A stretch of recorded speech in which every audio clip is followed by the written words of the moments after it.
Justin Tomlinson.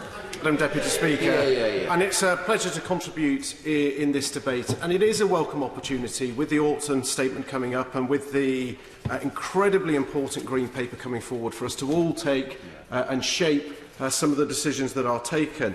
Though it is disappointing in my mind that only two speakers so far, my honourable friend for Chingford and Wood Green and my honourable friend for South Suffolk, have actually made suggestions on where funding could come from should any changes be made. But I do want to look at, first of all, the context of this debate. This government has introduced the national living wage, benefiting 2.75 million of the lowest earners in this country, with our commitment for that to reach at least £9 by 2020, a whole pound higher than was in the Labour Party manifesto at the last election. The increased personal tax allowance, taking it from £6,495 to £11,000 a day, with a commitment to reach £12,500 and then index link it going forward. That has lifted the lowest 3.2 million earners out of income tax altogether.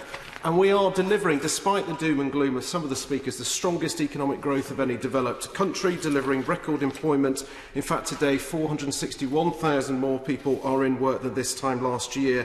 And with my old Minister for Disabled People's hat on, I very much welcome the news that a further 590,000 disabled people are in work over the last 3 years, a 4% increase. Still much more to be done, but making a genuine difference to some of the people most desperate to be given an opportunity to speak. And wages are growing, currently at 2.3% against inflation at 0.9%. And I gently remind the SNP speakers, in particular the Honourable Member for Ross Skye and Loch Arbour, that inflation fell this week. I don't know if that news escaped them.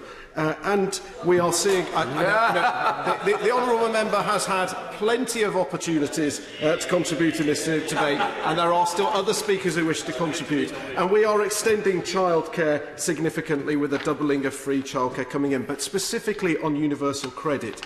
The key difference here is it's providing additional much-needed support, and we know how important this is. We saw under ESA only 1% of claimants came off that benefit every month, despite the vast majority wanting an opportunity to work. They will help navigate additional childcare, beneficial for, particularly for lone parents, providing and identifying training opportunities, helping specifically on job search, and most importantly for me, the in-work support, which is the first time this is offered.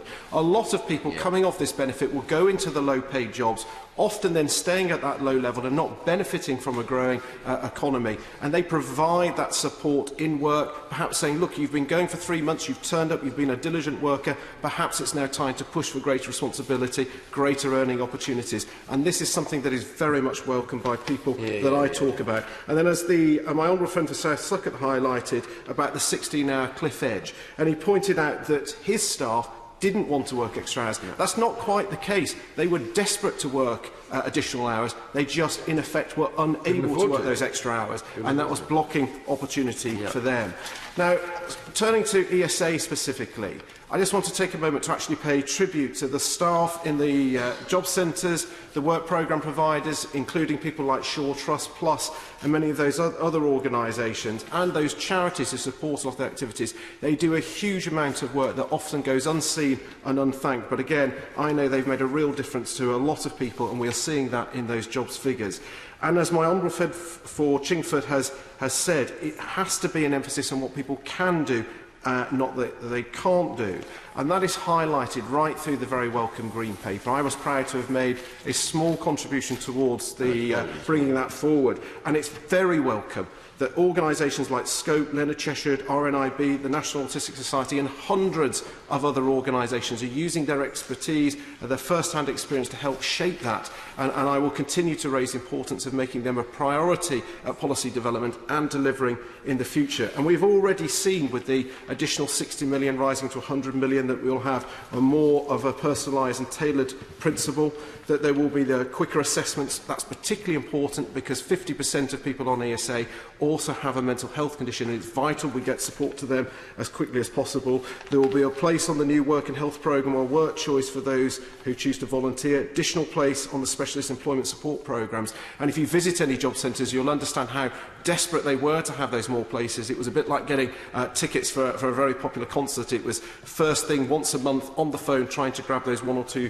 places that are available. There will be job clubs providing support, crucially by peers, particularly those who have disabilities themselves, being able to give their first-hand experience of support, because for a lot of people it is a very, very scary prospect to try and return back to the work environment. There will be the new community partners, and there will be increased access to work for young people. But there are also future opportunities, particularly through the Disability Confident campaign, being very proactive and identifying to employers the huge wealth of talent that there is out there if people will make a small change. And I'm particularly excited by the encouraging early results from the small employer offer, in effect doorstepping local employers, saying there is this wealth of talent, what are the skills gaps that you've got in this growing economy, and do we have those people who can match them? And there has been some really, really impressive results. Rightly, we've seen the increased funding for access to work. At the moment it assists about 38,000 people. There will be funding in place for an additional 25,000 people. And often people highlight people who don't understand the scheme and say, but this only helps 38,000. They ignore or simply do not understand that how often you only need to help people on one time to then be able to get them into work. Maybe it's purchasing equipment, maybe it's providing additional training, and then they will continue to have a long-term sustainable career. Making sure the Fit for Work service supports people earlier than the 4 weeks, because often it is simple early advice, particularly to small employers, to help keep people in work, because it is far easier to keep people in work than to try and get them back in. And finally, making sure that the charities are central to the delivery, because they have so much proactive experience. Their policy teams are constructive. It was a real pleasure when I was a minister working with those organisations, and through the Green Paper they can help make a real difference. Well done.